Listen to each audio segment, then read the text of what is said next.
All right, what's going on YouTube? Thanks for tuning back in on another little short do-it-yourself video.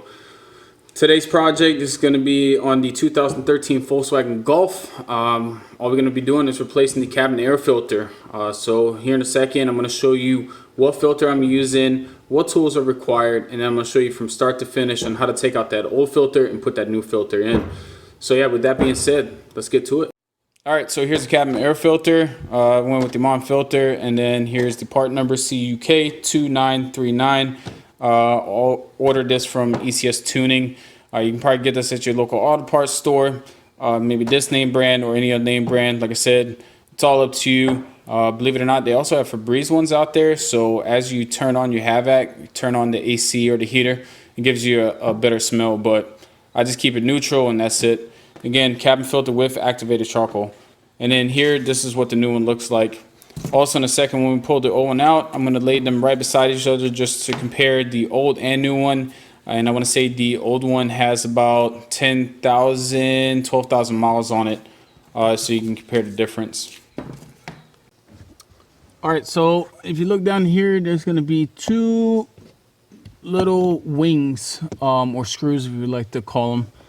All you're going to have to do is unscrew them just like such. Again, and keep in mind, I didn't specify this or showed you, we're in the passenger side. Unscrew both of these, and then this little liner should just pop out. I usually just come from here and just kind of pull down and then pull it straight out and just set it to the side. Next, all the way back here, there's going to be tabs, and the way to take these out, you're going to have to push it out. I'd rather just show you than try to explain it, but yeah, all you're going to do, as you can see, this little tab right here, all I did, I pushed it outwards. What I mean by that is like towards the out of the car, or the right as you're facing it.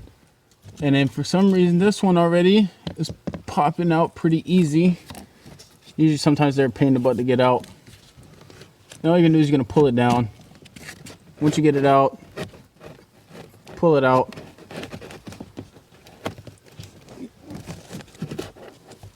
And there you go. Not really gonna think, I don't think I'm gonna do the comparison. This one doesn't look too bad. I probably could have left that in there for another 10,000 miles, but I ordered the service kit from ECS Tuning, so you can see there's a little debris in there. Nothing too crazy though. But let me get the new one, just put the new one in there. Then again, just like you saw, the way it's facing you right now, that's the way you're gonna have to put it back up. So the angle is gonna be towards the right, and then the flat portion is going to be facing towards the center of the car. All right, so here's the new filter. What I have learned by putting these filters in, that you're going to have to try to keep them as flat as possible. What I mean is like this portion right here. If you try to put it in an angle, that's what I'm trying to get at. If you put it in an angle, it's going to be really difficult to put it in. So you just want to be right underneath it and just push it straight up.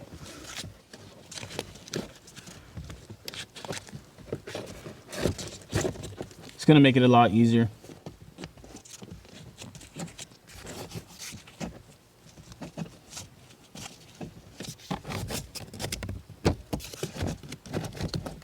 And there you go, it's in.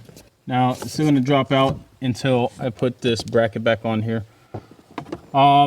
Bracket, same thing, tabs facing inboard, and then they're going to have these nice little holes right here. It's going to put them in there, push up on it, and then you're going to push this bracket to the left and lock it into place.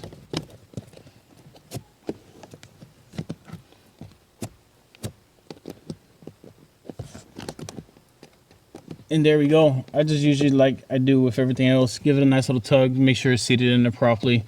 But yeah, new cabin air filter in. For the last part, we're gonna reinstall this piece. Same thing, slide it in.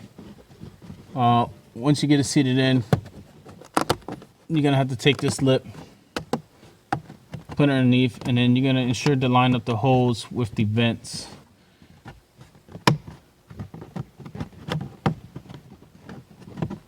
Sometimes this thing can be a little pain in the butt to put back in.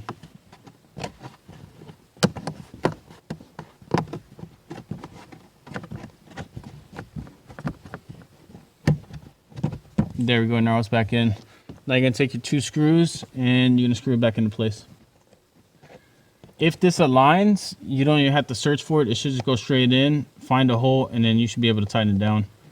If for some reason you can't find it where you can't screw it in, that means this piece right here is not aligned.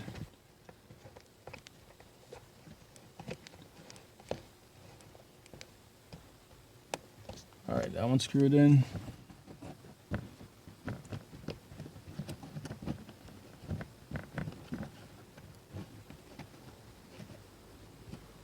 And so is that one. And that was it. All right, so there we go, start to finish. So I just showed you what filter I'm going to be using, or what cabinet air filter I'll be using. Also what tools, just your hands. And then from start to finish, how to take the old one out and put the new one in. Now, if you think this video was useful and helped you out, do me a favor, hit that like button. Also, if you see something or saw something that you did or didn't like, do me a favor below, just leave a quick comment. And then last but not least, please hit that subscribe button, turn on those notifications, because throughout the weeks I will be posting new videos, and who knows, maybe there will be a video that I'll be posting here in the near future that's going to assist you or help you with a upcoming project. Other than that, YouTube, that's it. Take it easy. Until next time.